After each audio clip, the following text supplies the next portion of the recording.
মধ্যপ্রাচ্যের আকাশে যেন এখন সত্যি এক ভয়ঙ্কর যুদ্ধের পূর্বাভাস পাওয়া যাচ্ছে। যে কোনো সময় ইরানে হামলা করতে পারে যুক্তরাষ্ট্র, আর যুক্তরাষ্ট্রের যে কোনো মাত্রার হামলার জবাবে পুরো অঞ্চল কাঁপিয়ে দেওয়ার চরম হুঁশিয়ারি দিয়েছে ইরান।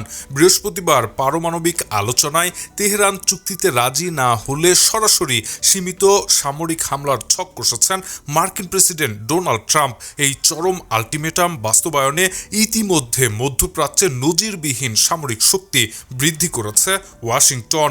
পরিস্থিতি এতটাই ভয়াবহ যে কোনো মুহূর্তে একটি যুদ্ধ শুরু হয়ে যেতে পারে। এমন অবস্থায় মার্কিন এই সামরিক প্রস্তুতির কড়া জবাব দিয়েছে তেহরান। সোমবার ইরানের পররাষ্ট্র মন্ত্রণালয়ের মুখপাত্র ইসমাইল বাঘাই অত্যন্ত কঠোর ভাষায় জানিয়েছেন, হামলা যত ছোটই হোক না কেন তা সরাসরি আগ্রাসন হিসেবেই গণ্য হবে।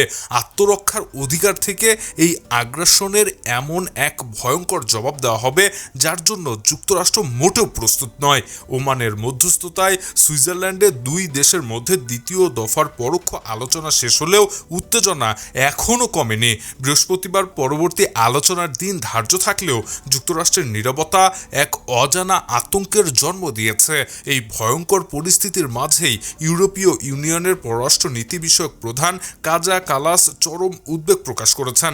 তিনি স্পষ্টভাবে জানিয়েছেন, ইরান বর্তমানে তাদের ইতিহাসের সবচেয়ে দুর্বল অবস্থায় রয়েছে। তবে মধ্যপ্রাচ্যে নতুন করে আর কোনো যুদ্ধ কাম্য নয়। পশ্চিমা দেশগুলোর দাবি, ইরানের পারমাণবিক কর্মসূচির মূল লক্ষ্যই হলো ধ্বংসাত্মক পারমাণবিক বোমা তৈরি করা। তবে তেহরান এই দাবি পুরোপুরি অস্বীকার করে আসছে।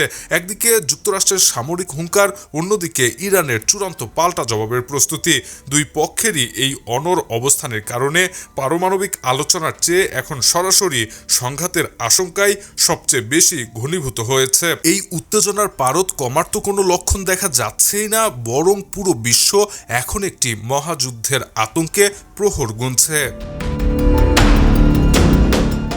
এছাড়া বাইরে মার্কিন সামরিক হামলার চরম হুমকি আর ভেতরে জ্বলছে আগুন। সব মিলিয়ে ইরান এখন যেন এক ভয়ঙ্কর বিস্ফোরণের দ্বারপ্রান্তে দাঁড়িয়ে আছে। নতুন করে ভয়ঙ্কর সংঘাত শুরুর আশঙ্কায় পুরো ইরানের মানুষের মাঝে চরম আতঙ্ক ও উদ্বেগ ছড়িয়ে পড়েছে। পরিস্থিতি যে কতটা ভয়াবহ রূপ নিয়েছে তা বোঝা যায় বিদেশিদের দ্রুত ইরান ছাড়ার নির্দেশ থেকে। সুইডেন, সার্বিয়া, পোল্যান্ড ও অস্ট্রেলিয়ার পর সোমবার ভারতও নিজ দেশের নাগরিকদের জরুরি ভিত্তিতে ইরান ত্যাগের নির্দেশ দিয়েছে। এই চরম উত্তেজনার মাঝে যুক্তরাষ্ট্রের বিশেষ দূত স্টিভ উইটকফ প্রশ্ন তুলেছেন, মার্কিন সামরিক শক্তি মোতায়েনের মুখে ইরান কেন এখনও আত্মসমর্পণ করছে না? এর তাৎক্ষণিক এবং কড়া জবাবে ইরানের মুখপাত্র ইসমাইল বাঘাই স্মরণ করিয়ে দিয়েছেন যে ইরানিরা তাদের ইতিহাসে কোনো কালেই কখনো কারো কাছে আত্মসমর্পণ করেনি।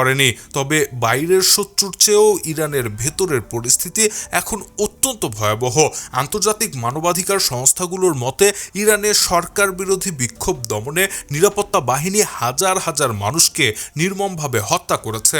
মূলত জেনজি প্রজন্মের নেতৃত্বে এই বিক্ষোভ এখন দেশটির বিশ্ববিদ্যালয় থেকে শুরু করে বিভিন্ন শহরে ছড়িয়ে পড়েছে।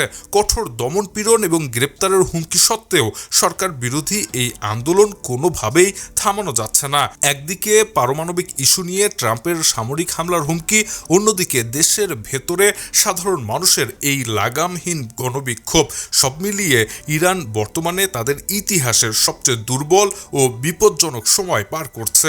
এই চরম অস্থিরতা এবং আন্তর্জাতিক সামরিক চাপ খুব দ্রুত মধ্যপ্রাচ্যকে এক অকল্পনীয় ধ্বংসের দিকে টেনে নিয়ে যাচ্ছে বলে সংশ্লিষ্টরা মতামত দিয়েছেন।